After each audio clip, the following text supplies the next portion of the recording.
Welcome back to Super Sentai Review, episode number 384. We got two movies discussed here: Girls in Trouble, Space Squad, episode 0, and Space Sheriff Gavan versus Dekaranger. Yes, talk about these movies. Came out in 2017, both these movies, which, yeah, fairly recent movies. Like, I would say in the case of the Dekaranger movie, well, the first Dekaranger one, that was probably one of the more that's another fairly recent movie that I managed to see. Yes, fairly recent. But let's talk about Girls in Trouble, released in 2017. Movie starts off with basically we start at this prison where we see Jasmine in a cell, and I do appreciate the little detail on the wall that her cell, or she's in cell A, and it has a yellow font on the sides. Again, in fact, she's a Yellow Ranger. And of course, Jasmine's like wondering, how did I get here? Did I lose my memory? And he does the whole, thanks back. Nope, no memory lost there. Then we see a girl break in, girl from their cell break in. Who this girl is, they don't really say who this girl is, just that she's some unnamed girl. And then we see the doors open for her cell, where we see Helena. Well, let me explain this character. Well, this is a modern version of this character who appeared in the series Spillbond. And I'm going to reveal this right now. As soon as I finish with Kyuranger, that one's next. Originally, that was going to be the next one after I finish up Ultra 7, but because basically 75 got like over 1,000 views, that's the only reason why I decided to bump up Kyuranger. But don't worry, Spillbond is next. Yeah, and Helena is basically where she's like, the best way to describe her is that this is the modern equivalent. It said that last one be a hero. This was a full blown villain. Now I've not watched Spillbond yet, so I'm not sure the context of the character. But yeah, so apparently can shoot tentacles and use to kill people. Kills the girl, and of course Jasmine gets out of the cell, and then she goes in her cell where Ubiko's there, and her wall is pink. Then she gets killed by the tentacle stuff, and Jasmine gets killed by her neck snapped. After a couple times basically going through this routine over again. Yeah, and we also see the person running this thing. Apparently it's like this weird prison run by a woman who looks like Horror Girl from the previous the Space Sheriff movies. Except this is not Horror Girl, this is somebody wearing the bird mask. And I can tell it's a mask because I can see human neck underneath. And the fact that her hiccups are basically the laughs that Horror Girl does. Oh, and by the way, it's really this woman, her name is Cheap Birdie. You think, wait, Cheap Birdie? That name's familiar. Yes, because it was also used for Power Rangers SPD. You know, the series adapted from Dekaranger. So I'm sure this character is probably named after, basically, Cheap Birdie, who was the equivalent to the previous chief, who is not here, by the way. He actually retired at the of Dekaranger. So, yeah, and we'll get to happen. So after goes from Teen, and then of course we have Omega Jessica get away from Helena, and of course run into Shelly and Tammy. Shelly has not been seen since the second Tension movie. Yes. That was serious last time she was seen. The second ever Tension movie. Tammy was last seen in the Shera movie. Matter of fact, they referenced that movie a few times in here. Mm-hmm.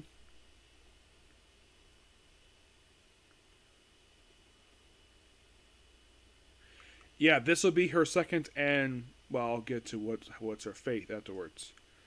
Shelly, of course, like I mentioned, her last appearance was actually in, well, basically, the second Tension movie, Kamen X Super Sentai X Space Sheriff Super Tension, which I love this movie.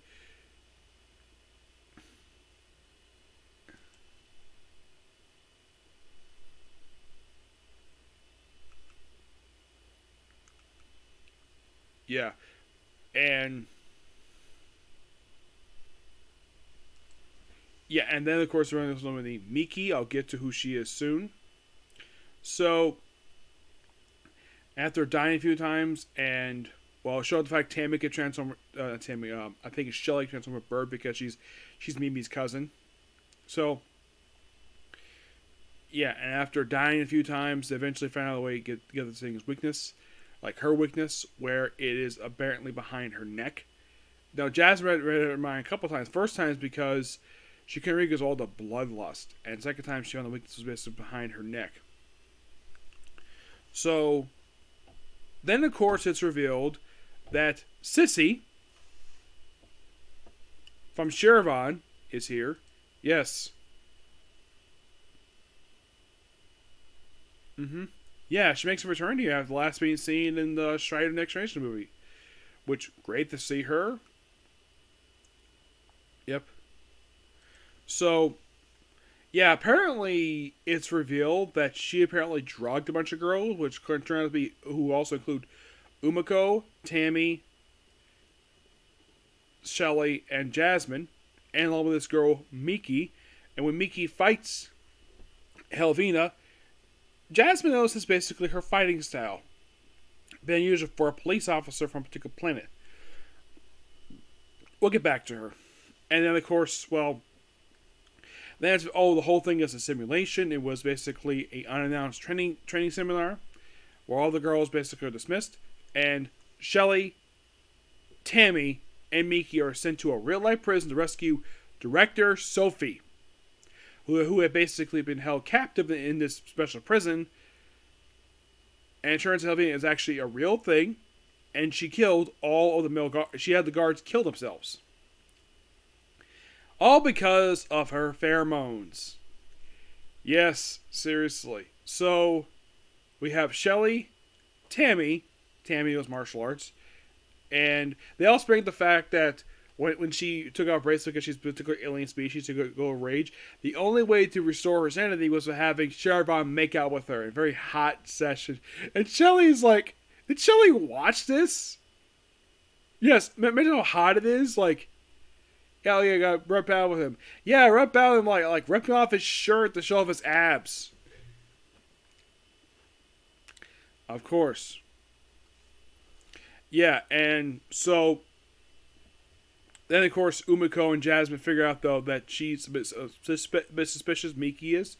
So they request Birdie to send her in to rescue the director.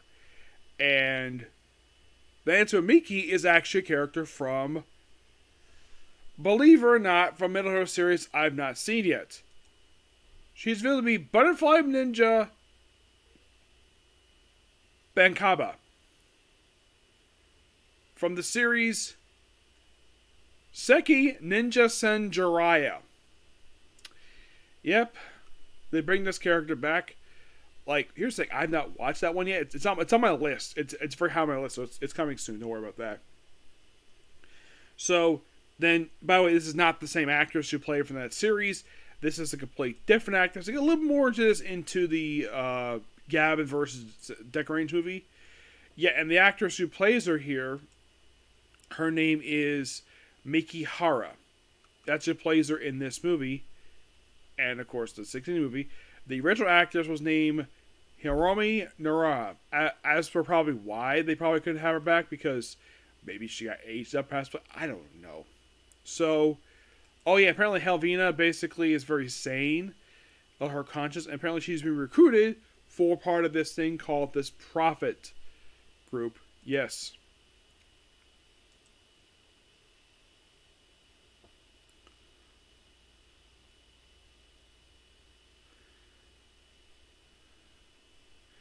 By this group who makes their first mention appearance. They kind of see the symbol for this group later on. A group called Gamaku. Yes, Gamaku. So, a possible disciple, and after she's killed by a Dekaranger. She's killed by Shelly and Tammy. Tammy, of course, kills her. Well, and then the courts break the thing. Well, by the way, it's revealed also that when Jasmine and Umiko fight Helvina, Umiko reveals to, well, Jasmine that she's getting married. Which I forgot to mention my last video. I talked about their team up with Gavan and the Dekaranger. During the fight, they actually played the Gavan opening theme song, which I'll get to that later.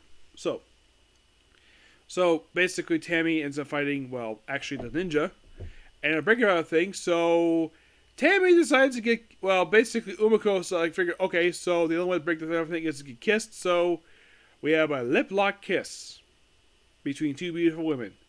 I should also point out though, Helvina for some reason, like she's written to be somewhat of a lesbian in a way, where she basically is very seductive toward Bankia.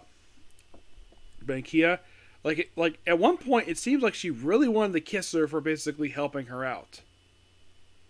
Like it's implying that this woman might be a lesbian because she is like men. I'm like, that's interesting. As what she looks like underneath it, I don't know. Now, why in the world that they made a character from Sherivan a monster like this, I don't really know.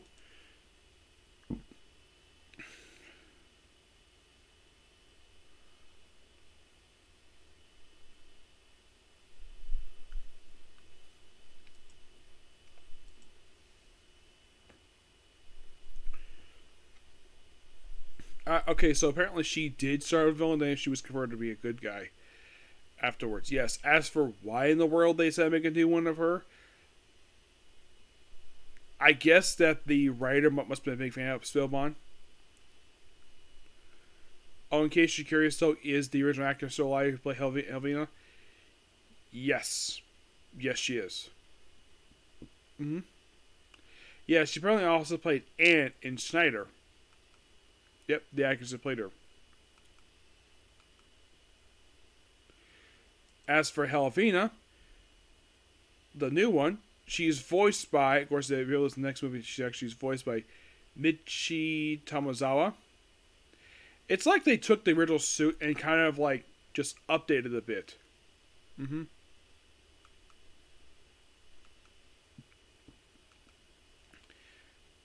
And after they break the whole kissing the thing, and then Sophie, yeah, the new director, apparently taken over from, I believe, the previous director. Oh yeah, it was actually Commissioner Gordon, who was working with his daughter because she was covering for crimes, and she's possibly the new director. And by the way, director Sophie does return for the next movie, which I'll get to that. So then, of course, basically, Shelly, Tammy, Sissy are basically, well, they hear that, oh, that Uma's getting married. They all congratulate her. And, well, also, get this. Shelly gets a call from the current Gavan, like a possible major case, possibly related to the next movie, which we'll talk about here. That next is going to be Gavan versus Dekaranger. Movie. Oh, by the way, before we can talk about that, the ending is quite interesting. So, Benka goes back to their headquarters, where she meets up with a villain from Jaspion. Yes.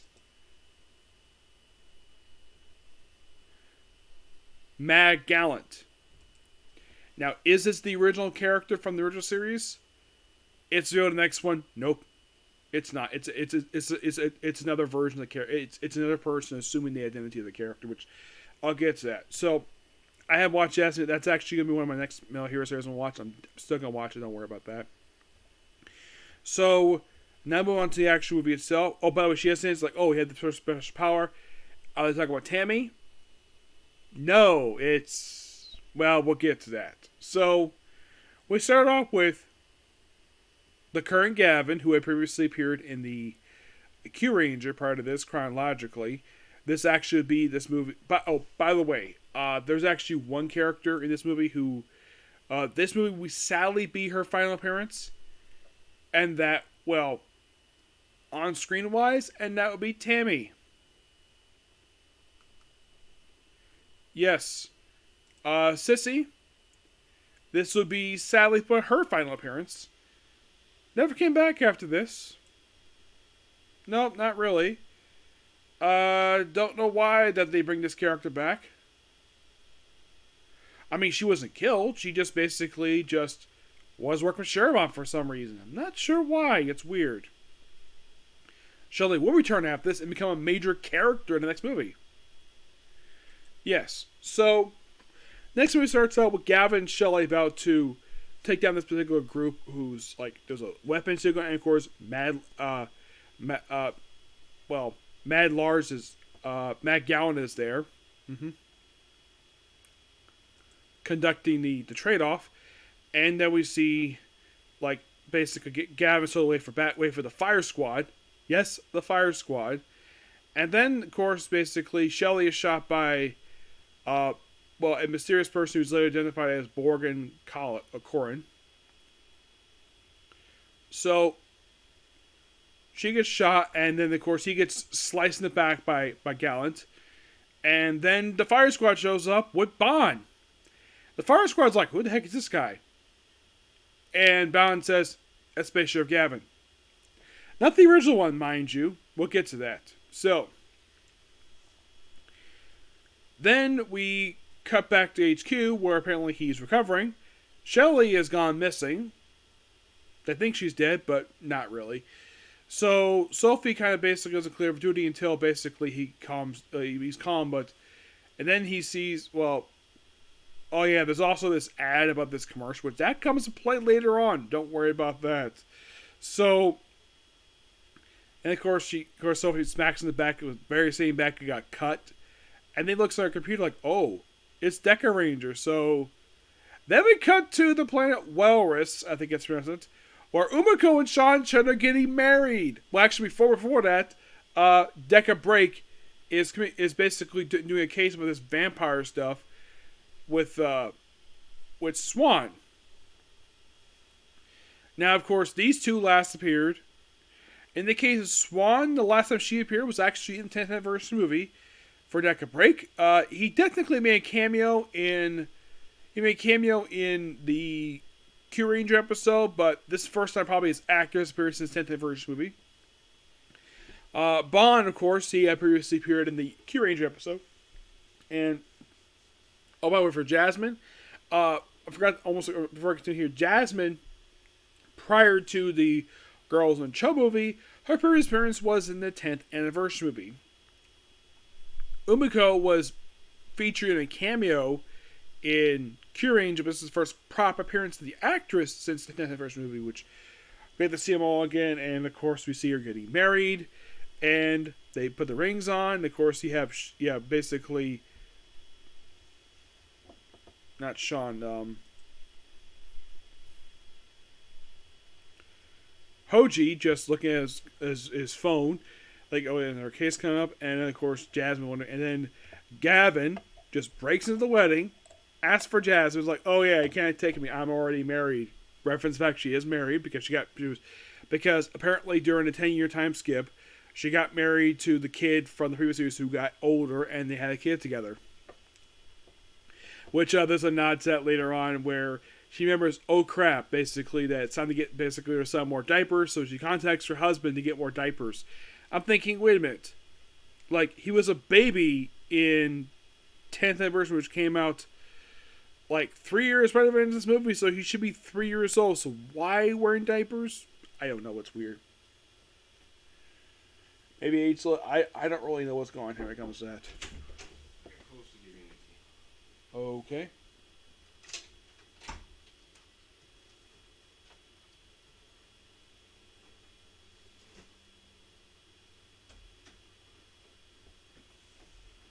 Anyway, so basically, everyone goes, including Umiko, who's still wearing her wedding dress. So John decides to go along. Of course, everybody except for Umiko changes their Dekaranger uniform. Umiko does eventually put her Dekaranger uniform on. So they go to the crime scene we just read the previous movie. Of course, they identify the guy as the alienizer, and he's one of various crimes. So then basically they go back to headquarters. Well, then of course basically like they're on the ship, and then of course they somehow the guy's his truck transporting a coffin with the symbol on it, and we see the return of course, the Butterfly Ninja makes a return here. Benkaba. Yes. Yeah, she returns here, and And of course, basically, they fire on the ship, and of course, they take on the. She goes on board and beats the Dekarangers while he goes take on, well, the guy. And then, of course, Bond shows up to help him out.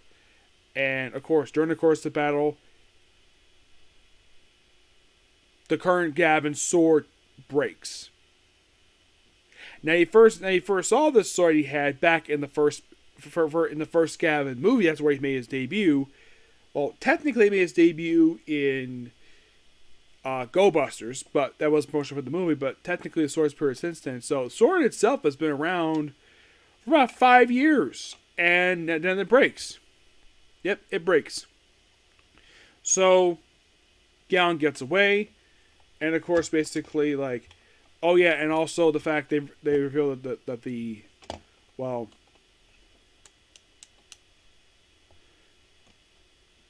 yeah, and of course they go back to HQ, which of course they cooperated, and of course, by the way, when Gavan sees Doggy, he first, oh, police dog. And he's like, yep, Rishu referred to me that constantly. Yes, that was his nickname for him. Oh, and by the way, for the ceremony, for some reason, I'm not sure where Umiko's parents are, so they have Doggy escort her down the aisle. I find that to be interesting. Like, are parents dead? That's something interesting, though, about Dekarangers, their personal lives. Like, none of them mention of their parents are even still alive. None of them. Which is kind of odd. But I think it's nice for Umiko to have him basically escort down the aisle because he's been like a father figure to her, so of course basically he has to do it.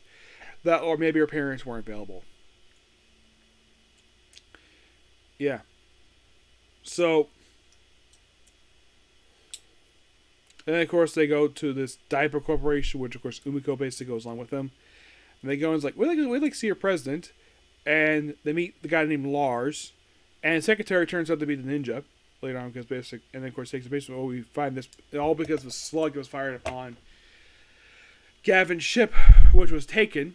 Actually, in the first movie, it was taken, but yeah. So we try to Dekarangers don't know how to pilot that thing, so it ends up wrecking a building, which I'm surprised Dekarangers didn't have to pay for it. Also, they're still using the new Deca base, which first appeared in the first movie. They still use it here. This movie marks its third appearance ever, and I think it pops maybe one more time after this, and then they change it back to its old classic design. I'll be right back.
Okay. Alrighty. Sorry about that. Had to go. Alright, so basically, like, so yeah, then of course Umiko and with Lars, who is the president of the company, go down a basement. Of course, they're confronted by the ninja, which of course basically Umiko basically is asked to deal with her while he goes. He hears Kogan's voice, and then he goes down the basement, He's like, why do I hear that annoying commercial song? And then he briefly sees a portal opening up, actually a portal closing. Then he fights Kugan, and and then of course basically he gets away, gets back up, and discovers Umiko has been wounded, and Lars is basically a little mad, so he's brought to HQ, and then it's revealed that the cooperation paper that he basically had was a forgery. So he's arrested for breaking protocol. And Umiko, who reveals later actually he was following protocol, with the exception of that one thing. And they say that he reminds him a lot of what Bond used to be. I find that to be interesting. And then we see the headquarters that Matt Gallen is using. Well, we'll get back to that. So, basically, then of course Ninja breaks into Deca base somehow, and of course that the mask that was retrieved by Umiko, she gives Lars, reveals he's actually Matt Gallen. And of course that Dekaranger, Dekamask does know who Matt Gallen is. Like, oh yeah, Jaspion fought the original one years ago, and it's like, oh, you're Hell Dog. Yeah, so both know each other by reputation wise, and it's revealed that the whole thing with him with his armor is basically the same powers as the original Matt Gallant, but not the same guy. It's basically the same power set. And it changes his voice too. They do know that here. And it's a great battle between Doggy and the new Matt Gallant. Great battle. Apparently he's like OP here. And then, of course, by the way, in the case Deca Break, forgot to mention here that by this movie he's now vice captain of Dekaranger. I'm like, that's interesting. When did he get promoted? Because I think I did notice he basically is back being silver, despite the fact in the Cross movie he actually got the gold back. One with Mad Avenger. Yeah, it's a bit confusing when it comes to that. Yeah, because in the previous movie he was featured in, he was the acting chief of the precinct because Doc Gruber in coma, and of course, Bond being on a planet. So, and of course, they reveal that that the aliens fighting, he's one responsible for the series of murders happening. Got all the blood because all transformations. Yeah, and then of course they get away, and of course open a portal up, and then they reveal like Shelley is alive, and behind her is the head of the main villain of Jaspion, Satan Garth. Well, he's there, and he's damaged. Now, I'm not sure what happened to him in Jaspion, because I haven't watched it yet, but this is the first time I've seen him. Like, here's the thing. Was he really a giant in that one? Because basically, he's actually a giant. Was he a giant in Jaspion? I don't know, because I haven't watched Jaspion yet. I know what he looks like, I just don't know if he was a giant or not. So, and then we see that Benkai just leaves, and after he proceeds to beat up Shelley because he simply just enjoys it, she's like, I had enough of you, I'm basically leaving. So then of course basically then they break Geki out of prison, of course. Then we have Sophie talking to him, and and then she runs into the previous Gavan, who's a blonde. I have read that the reason why this is because he apparently randomly showed up on set, basically, where his hair is dyed blonde now, and they I've heard it was a bit of a retcon in this series. The reason why his hair blonde on Bird is because that's his natural color when he's on Bird, and the reason why, and he has the raven hair color when he's on Earth, despite the fact when he show him later he still has the blonde hair.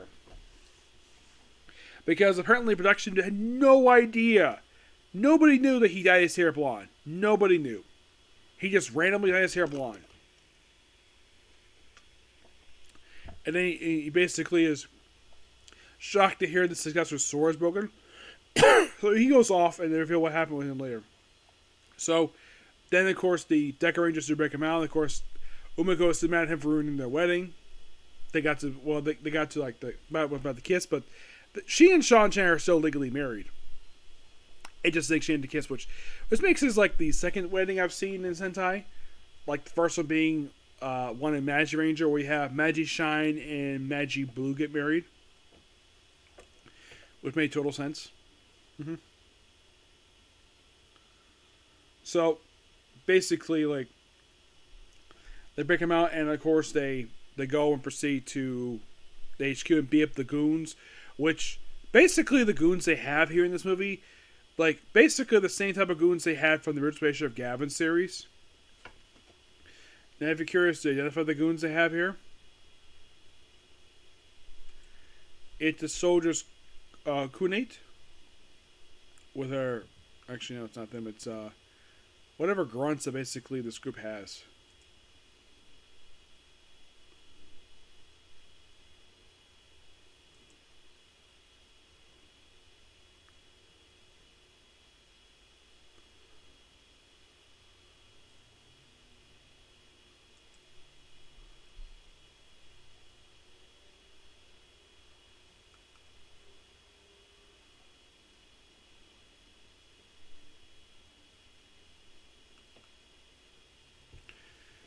Yeah, and then of course, like, oh, let's have them all morph, and then of course, let's have Gavan fight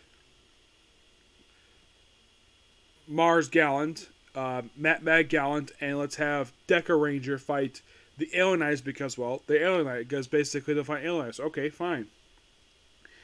And then we have basically Gavan and Matt Gallant get transported to Satan Garth space. Which I'm like, I don't know if this was the case in Jaspion because I haven't seen it. But it's like very similar. He uses his eyes and they transport him there. Because he's somewhere alive. So they fight there for a while. And then Gavan shows up with a brand new sword for his successor. Gives him the sword. Somebody give it like, oh, it's a soul. And then you see him fight. Well, first he in the Gavan suit one last time. Because I'll get to that. So new handle, and of course, when he's fighting Gallant, that this was forged on the very planet where Jaspion lives, and Jaspion makes a cameo, 2 cameos this movie. I'm like, that's interesting. So because he used the same sword he used to kill the original one, so he eventually destroys the armor of the current one, and then of course they defeat the Alienizer, the Dekarangers do, and then he's like, well, they're free Shelley. He's like, okay, so I have one last thing I gotta do. Unleash Satan Garth on Earth. Because this is basically his basement. So he goes big, and then of course, not even our weapons can basically. And of course, he's like, I got an idea. So he used his call, and he used the commission to unleash, the Patway used the gun mode, and Gavan sees this, and like, wait, that's what Shervon does. That's Schneider's move. And he used the symbol what Schneider did in his series, the Meg, and destroys it. Like, I find it interesting, though, we have a mood from Space Sheriff Schneider, and used to beat the main villain of Jaspion. So I was like, oh yeah, basically, like, you gotta buy what you want, you buy what I want. And he proceeds to carry prayer style, and of course, Dekarangers they leave afterwards. And then, of course, basically, the whole thing with him finding about Dekarangers, that was all set up. And he is now being made the captain of Space Squad. Basically, he's recruiting people from Super Sentai and Metal Heroes to work with him to battle, of course, this particular group. Yep. And what about Shelley? Shelley would be promoted to the headquarters as, of course, you work with her. Like, no. Gavan, she knows maybe she might be a thing for him, and of course he goes out of Crew's team. And then we see cameos by a whole bunch of people we see basically Denzi Blue and Denzi Green making their final appearance ever in Tokusatsu. Yellow Flash, Pink Flash, the entirety of 5-Man, Mega Red, Mega Silver, Ginga Red, and Black Knight. Denzi Blue, Denzi Green, this will be their final appearance. A lot of the ones will return in other movies. Then we had the Metal Heroes. Pretty much all the other ones. We have Shervon and Schneider. Schneider, of course, returned for the next movie. Shervon, this will be his last appearance. Yep. Last time. We see Jasmine one more time. We see the original Jiraiya. Jabon. Drift Raider, Jab Person, Show, Blue Beats, and Blue Kabuto. Jiraiya, no, Gavan was actually the series that came after Jiraiya. Drift Raider is from he's from the series Tokusou X Draft. That's one of the Middle Hero series. This will be. Let's see. This actually would be. This is from the 11th series. It's on my list. Don't worry. Jan Person.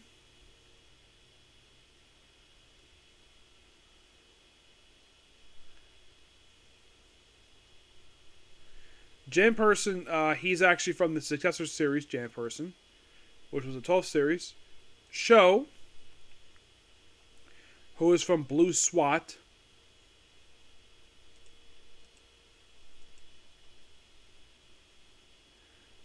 Blue SWAT would actually be the. He's from the. Blue SWAT was the 13th Middle Hero series. Blue Beat. He is from Juku B Fighter, the series adapted for Big Bad Beetleborgs. This would be the. He's from the 14th series. And B Fighter Kabuto.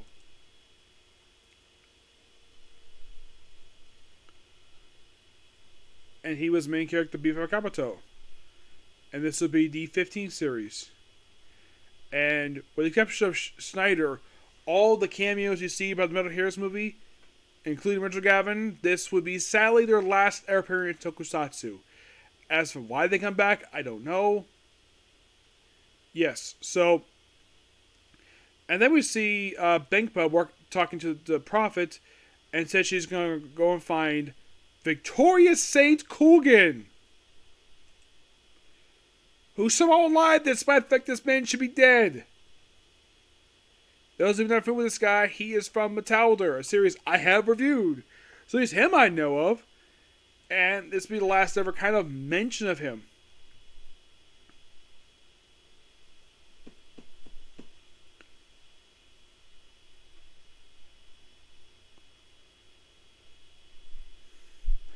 As for the Prophet they have here, Girl Hormone, they don't know who the heck this guy is.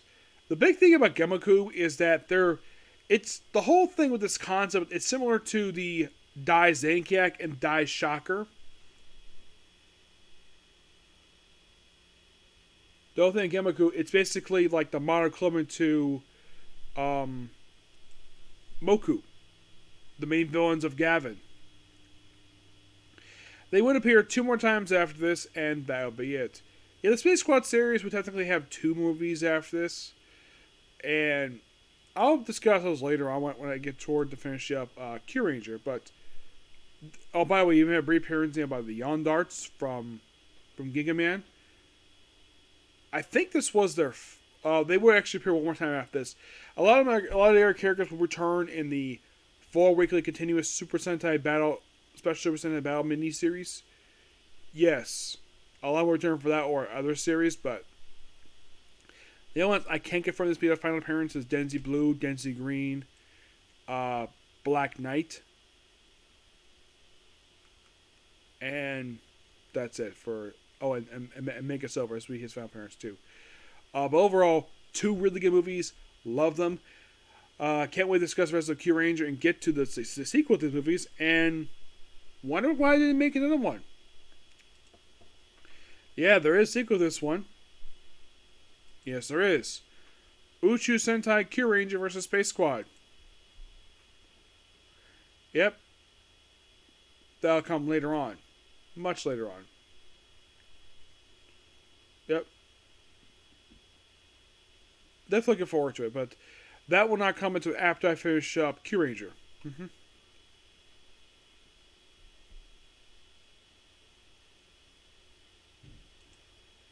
Yeah, and Space Squad, well...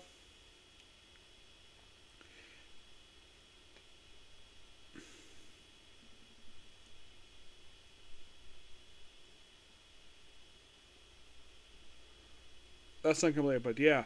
In the case Dekaranger, well, they would appear 2 more times after this. Mm-hmm. Yes. Now, there's actually a couple movies for them afterwards. By the way, there's a joke here about the unofficial Sentai series. Akaba yeah, the joke about them. So, movies wise, there is one movie left. That's 20th anniversary, which we'll discuss later. And there's the King Andre. First there'll be the Special Dekaranger versus Tubbo Orange. Basically King Andre. And the Orange in Space, which came out it's coming out this year.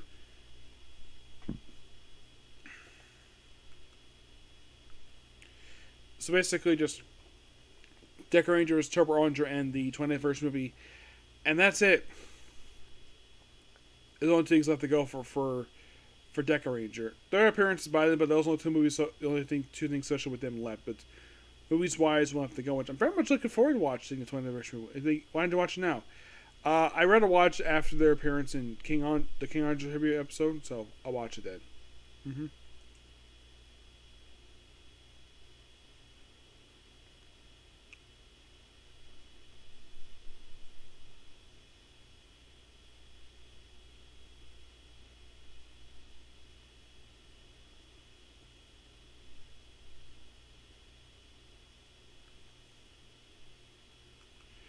Yeah, so that's good. Pretty much a particular view. Please be sure to like, comment, subscribe, turn notifications, join the dislike button. Sorry this is quite long, but well, a lot to talk about here. So later on when I get back, I'll do my comic corner and probably some anime. Okay, thanks for you. Bye.